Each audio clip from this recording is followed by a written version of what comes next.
and they took advantage of Seattle turnovers.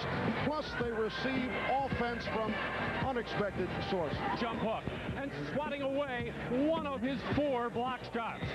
And for much of game 1, Ron Harper neutralized Gary Payton, coming up with a steal and turning it into one of those easy baskets. And Tony Kukoc found his long-lost three-pointer and this terrific move inside. Yellow shrimp on Michael Jordan has lasted all of one game. They're going to return to their normal defensive rotation for game 2. They're going to start Hersey Hawkins on Michael Jordan. They're not going to designate any defender to come over and help on the double team. Instead, the help is going to come from the man closest to the ball. They, however, are going to get no help from one of their top defenders, Nate McMillan. The co-captain was shooting around before the game. Apparently, however, that was just as a decoy. He feels that he re-aggravated his back injury in game 1, doesn't want to risk permanent injury, told me he'll not only sit out this game, but in all probability the remainder of the finals. Marv? All right, thank you, Hannah. So coming up in just a moment, game 2 of the NBA Finals from the United Center in Chicago.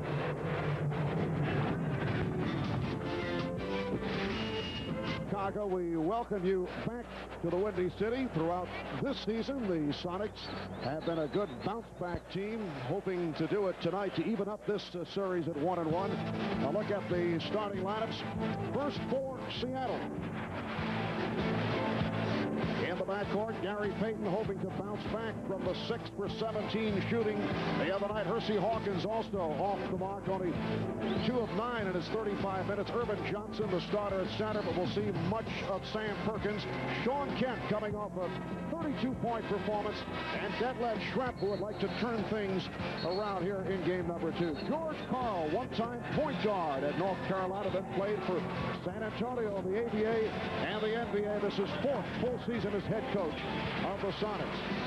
And for the Chicago Bulls, the usual starting 5, Michael Jordan and Ron Harper. What a terrific all-around game for Harper on Wednesday night. Did it in every category. Luke Longley had the good start, finished with 14 points, a career playoff high. Scottie Pippen also outstanding all around. And Dennis Rodman, who had 13 rebounds, which for Dennis, a low number. And Phil Jackson, the head coach of the Chicago Bulls. And as coach of the Bulls, he has won 19 of 22 playoff series. The only losses to Detroit in 1990, the Knicks in 94, and the Magic last season. And the Eastern Conference Finals, Chicago came out in the second game against Orlando after winning handily in the first one. Very flat. Luke Longley and Rodman getting into foul trouble. It's important for Chicago to get off to a good start with pressure defense and try to hold serve.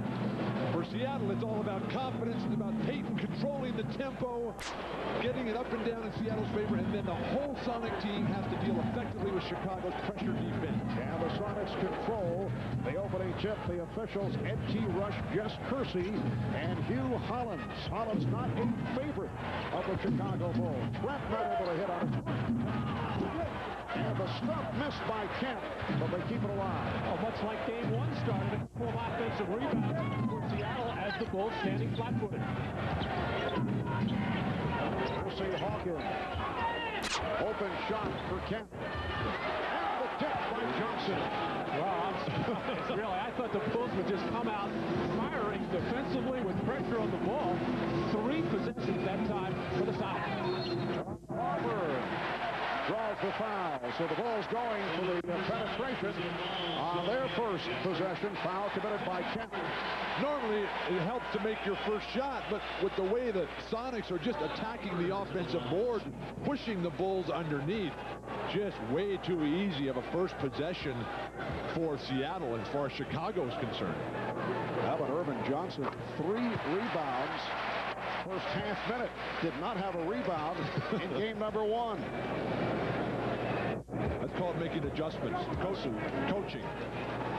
Trouble already for Seattle. Sean Kemp, who is foul prone and fouled out of game 1 with an early one. But you can't let a guy like Harper turn the corner on that triangle offense pick. Hawkins trying to save the pass. Here comes Pippen. Scottie Pippen. 1 count. He travels. A good defensive play by Gary Payton, who's actually backpedaling, but I think it's just a little juke and a little fake. It's Scottie confused him and forced the turnover. Harper trying to draw the foul. Again, the outside shot by Kemp.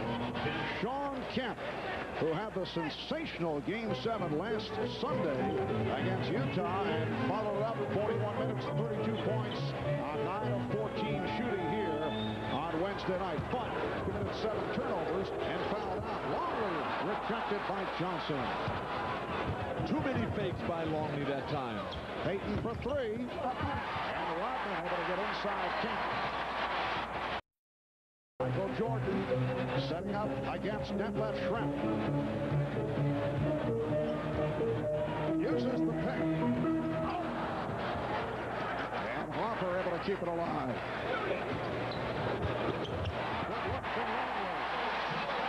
Longley is a very skilled player that, like Burkowski for Seattle, gets very little credit for what he can do with the ball. Foul committed by Longley. When you rise up for your jumper, as Longley will do here, out of the bottom of your eye, you never think pass. You always want to think shot at that moment. A good player can always dump it off at the last moment. And Luke Longley has developed into a solid basketball player. Well, Luke is so happy to be rid of the Alonzo Mournings, the Patrick Ewings, and Shaquille O'Neals, and getting an opportunity now where there's going to be a lot of double teaming, and he is alert for it. He's going to make cuts to the basket when the double team occurs, and he's always going to be available for that spot-up shot. Well, the Sonics had hit their last 18 free throws before the miss by Sean Kemp. It's the Sonics 5 and the Bulls 4. That's a tough strategy to double Ron Harper in the corner. Pippen got the step and was hammered. Foul committed by Johnson. Well, the Sonics have been an aggressive, scrambling, defensive team all league. Lots of gimmicks, lots of unusual things at the defensive end of the floor. We saw it in Game 1 with this strange matchup. But continuing a little bit with Gary Payton still guarding Scottie Pippen. I expect the Bulls to put Pippen in the post a lot more and try to exploit Payton inside. Harper and Gary Payton getting into a little verbal exchange just behind the free throw shooter Pippen. There's the press. How about Scottie Pippen? 10 of 11 at the line in the finals. He's been shooting 65% in the playoffs at the foul line. Bulls with a 6-5 lead. Hawkins on the penetration. Well, George Karl saying after Game 1, he wanted to see his guards in particular taking it to the basket. Well, Hawkins just 2 for 9 in Game 1, not asserting himself, and he caught himself that way in the Utah series as well.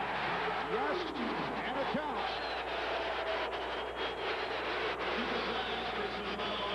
Sometimes Percy Hawkins, who's such a good perimeter shooter and a three-point threat, relies on that perimeter game so much, and it will draw the defense out. And when you get that opportunity, you've got to attack the basket. Luke Longley continues to be aggressive at the offensive end, not feeling any pressure at all from Irvin Johnson.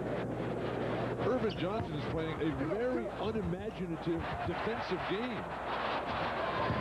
What do you mean by that? He's not anticipating that his player is going to make a move to the basket. He's guarding Longley as if Longley's just going to catch it, stand there, and pass out every time. Here's Kemp. Several opportunities, and they continue to control the boards. What a sequence on the offensive glass by the Sonics. Well, no question, Seattle has come out the aggressor on the glass, and maybe Irvin Johnson is saving himself at the defensive end, because he has been a tiger on the offensive end, if not getting rebounds, keeping the ball alive, because Kemp is always there. In effect, he's being creative at the offensive end. Saving himself, yes. Exactly. 7 rebounds for Irvin Johnson. That's a Dennis Rodman-like start, but Matt was mentioning the focus and intensity of Seattle. Nowhere more evident than on the face of Sean Kemp. It's the Sonics 9 and the Bulls 8. Now Schrempf guarding Harper. The backdoor pass. Oh, that's part of the triangle offense. It usually doesn't start that far out on the floor, but you hit the post, man on the wing, always cut to the hole. Michael Jordan with a second field goal. Bulls by 1. Kemp blocked by Pippen. Open 3 for Jordan. Rodman.